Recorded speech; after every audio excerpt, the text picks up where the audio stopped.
Bonjour. Alors cette vidéo, c'est sur les ressentis et j'espère que ça va vous donner des clés pour la semaine prochaine pour avancer. Et je vais justement, j'ai tiré une carte, c'est très intéressant que ça soit celle-là qui tombe et je vais en tirer une autre. Voilà, et la dernière. Instabilité, très bien. Alors, la première carte, donc c'est mes ressentis au niveau de la semaine, à la fois la semaine qui se termine et la semaine à venir. Donc, la semaine du début mai, avant le 7 mai. Alors, la carte du travail est sortie parce que beaucoup de personnes déjà, à partir de lundi, vont reprendre le travail. Et encore plus à partir du 11, bien sûr, comme vous le savez bien.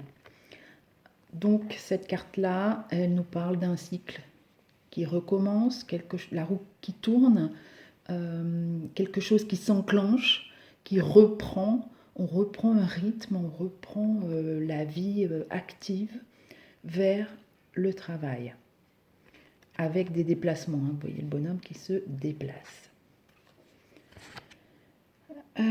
Deuxième carte, c'est l'instabilité.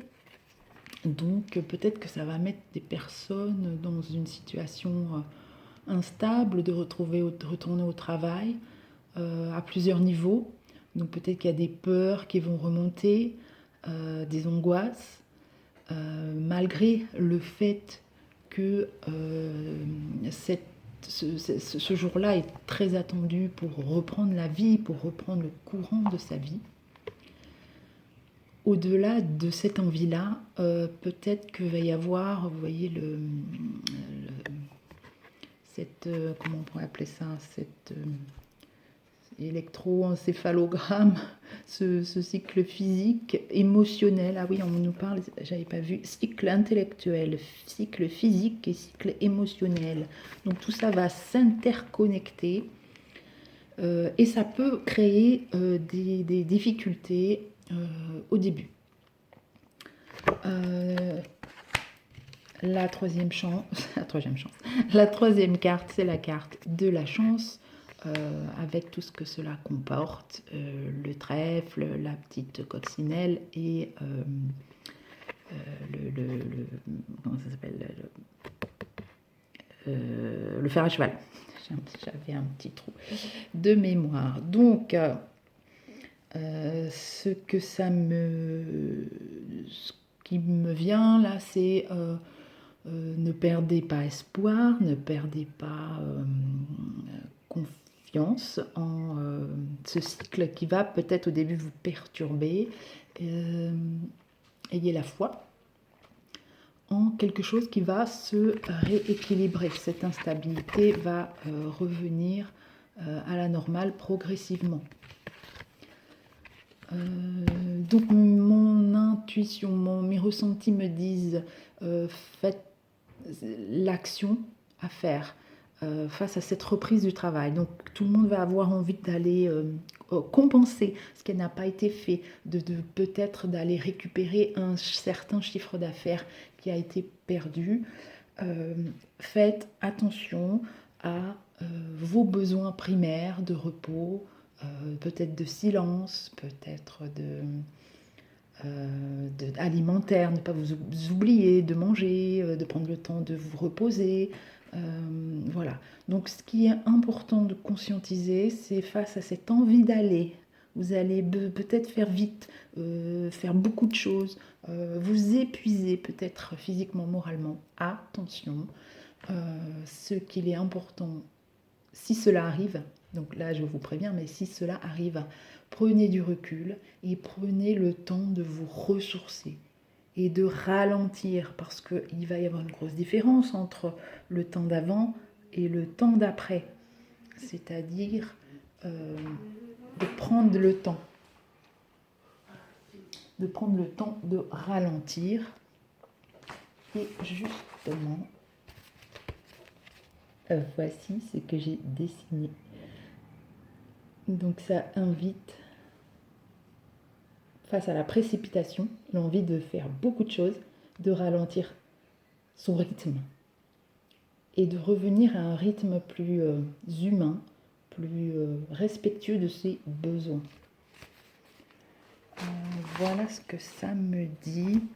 Je voulais rajouter aussi, donc cette période de confinement, elle a permis à beaucoup de personnes de se poser des questions, de réfléchir sur soi, de s'intérioriser et de voir ce qui dérangeait, ce qui était difficile à gérer, des peurs qui sont remontées, pas forcément en lien avec le contexte, mais des peurs intérieures, profondes.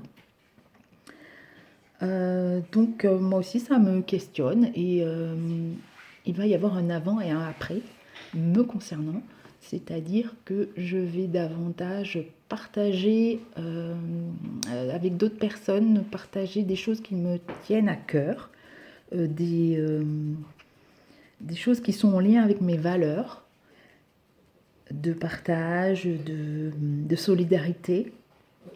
Donc je vous partagerai des vidéos et des expériences positives sur comment, des idées, peut-être des idées qui vont vous permettre de vous rallier à ces causes-là ou alors de trouver des idées pour vous-même, pour le collectif et pour essayer, au lieu d'être dans la colère, des situations d'injustice, de frustration, qui vont monter peut-être, d'être davantage dans le cœur et d'être dans la solidarité et le partage et respecter vos valeurs à vous, si elles sont...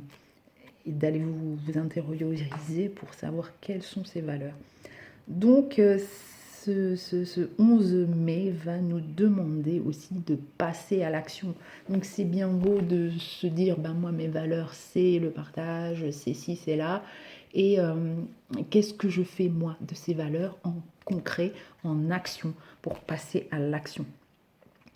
Donc comment passer à l'action, chacun verra ce qui est en fonction de ses valeurs. Donc moi je vais passer à l'action et donc je vais vous partager des choses qui me tiennent à cœur.